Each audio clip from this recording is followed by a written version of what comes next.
Assalamualaikum warahmatullahi wabarakatuh. Halo ITers. Kali ini kita akan belajar tentang pohon. Oke. Kalau kemarin kita belajar tentang teori graf, maka selanjutnya kita belajar tentang pohon. Oke, apa itu pohon? Pohon adalah graf tak berarah terhubung yang tidak mengandung sirkuit. Jadi kuncinya adalah yang pertama tidak mempunyai arah, lalu terhubung dan tidak mengandung sirkuit. Kalau kita lihat contoh yang pertama, semua titik-titik dari simpul ke simpul itu dilalui oleh sisinya, ada H-nya, jadi vertex A, B, ada sisinya, dan selanjutnya semua terhubung, lalu tidak mengandung sirkuit, maka kita bisa menyatakan ini adalah pohon. Yang kedua juga sama, yang ini juga adalah contoh pohon. Nah, mengapa yang ketiga dikatakan bukan pohon? Kalau kita lihat di sini, semua graf ini adalah terhubung, jadi tak namun ini membentuk sirkuit. ADF ini membentuk sirkuit. Selanjutnya adalah contoh yang keempat, ini adalah bukan pohon. Ternyata karena eh, graf ini kalau kita lebih lihat lagi ini tidak terhubung sehingga contoh yang keempat ini bukan pohon. Lalu ada yang namanya hutan. Hutan atau forest. Jadi hutan itu adalah kumpulan pohon yang saling lepas atau graf tidak terhubung yang tidak mengandung sirkuit. Jadi ini adalah contoh pohon, ada hutan yang berisikan pohon-pohon sebanyak 3 pohon. Eh, Sehingga kita bisa menyatakan bahwa ini adalah hutan. Jadi ketika lebih dari 1 pohon, maka kita bisa menyatakan bahwa ini adalah hutan. Eh, Selanjutnya adalah sifat pohon. Misalkan G itu ada vertex dan edge-nya, simpul dan sisi adalah graf tak berarah sederhana dan jumlah simpulnya n, maka semua pernyataan di bawah ini adalah ekivalen. G adalah pohon, setiap pasang simpul di dalam G terhubung dengan lintasan tunggal. Kemudian jadi tidak kemudian G terhubung dan memiliki M sama dengan N dikurang 1 buah sisi. G tidak mengandung sirkuit dan memiliki M sama dengan N kurang 1 buah sisi. Selanjutnya, G tidak mengandung sirkuit dan penambahan satu sisi pada graf akan membuat hanya satu sirkuit dan G terhubung dan semua sisinya adalah jembatan. Jadi, semua sisi pada pohon dinamakan jembatan. Contoh misalnya di bawah ini, yang pertama kita akan bicara tentang pohon merentang atau spanning tree. Pohon merentang dari graf terhubung adalah upagraf yang merentang yang berupa pohon. Jadi pohon merentang itu diperoleh dengan memutus sirkuit dalam graf. Oke, contoh yang pertama. Ini eh, yang pertama kita buat menjadi seperti ini. Jadi dia tidak boleh membuat sirkuit kalau di merentangnya. Jadi kita putuskan seperti ini. Contoh yang kedua Y2, Y3 dan Y4. Ini adalah caranya. Nah, kemudian selanjutnya adalah ada yang namanya pohon merentang minimum. Apa itu pohon merentang minimum atau minimum spanning tree? Kita langsung lihat ke contohnya. Misalnya, ini adalah graf di atas menyatakan jaringan jalur rel kereta api bobot pada setiap sisi menyatakan panjang rel kereta api dikali 100. Oke, nah lalu kita ingin membuat pohon merentang minimum dari bobot yang sudah tersedia ini.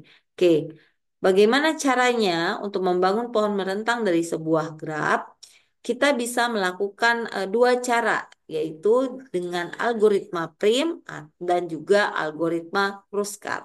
Kita bahas satu-satu.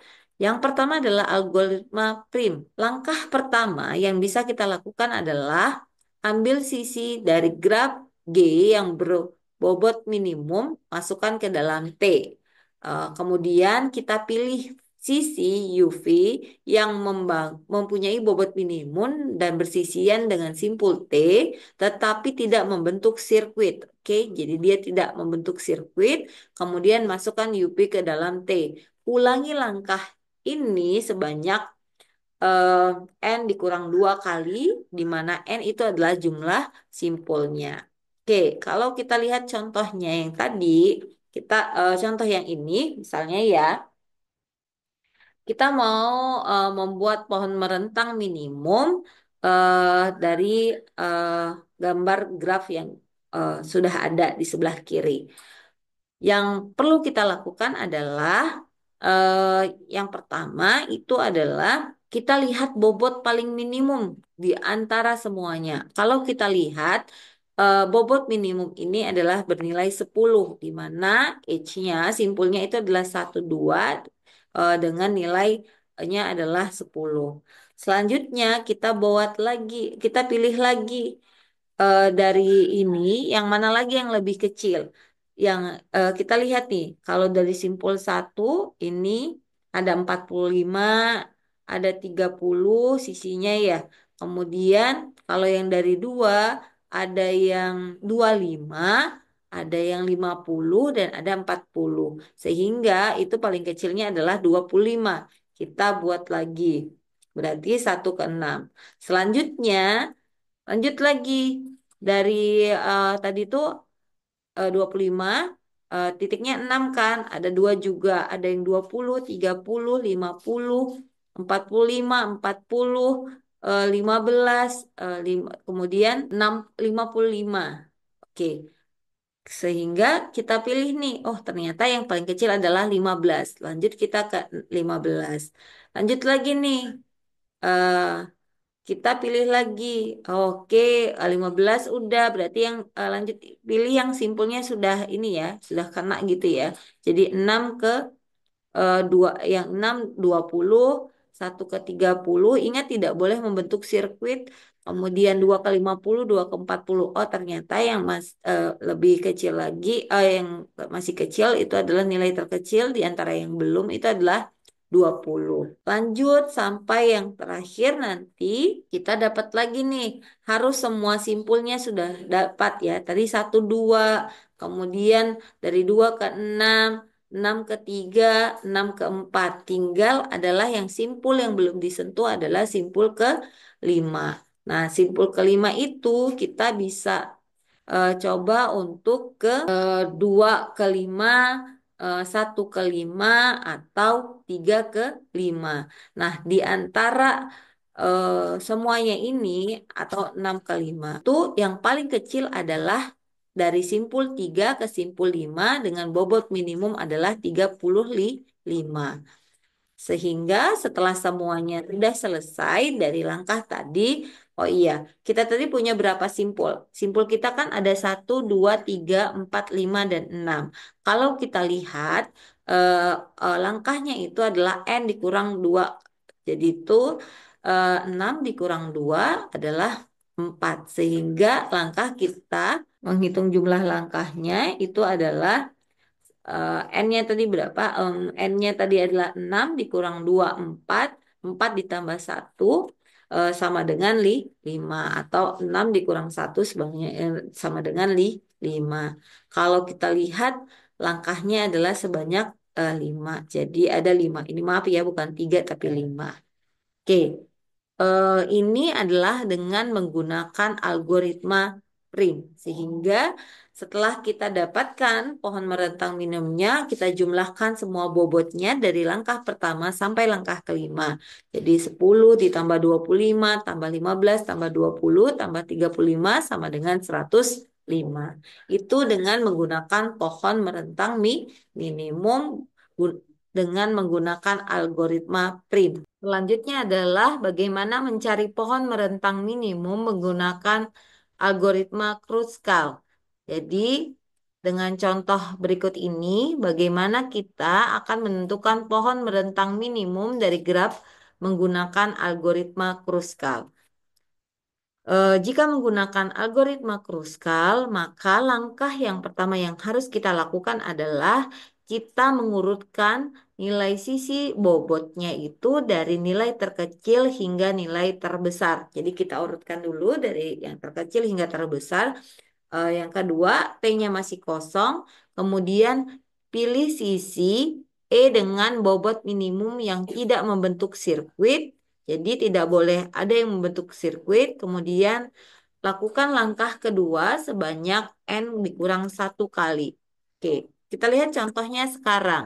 Kalau kita lihat pada gambar ini, bobot yang paling minimum itu adalah bernilai 10. Maka kita tulis adalah 2. Selanjutnya adalah yang di atas 10 adalah bobotnya adalah 15. Itu 36. Lalu 20 itu 46. Dia 25 berarti 26.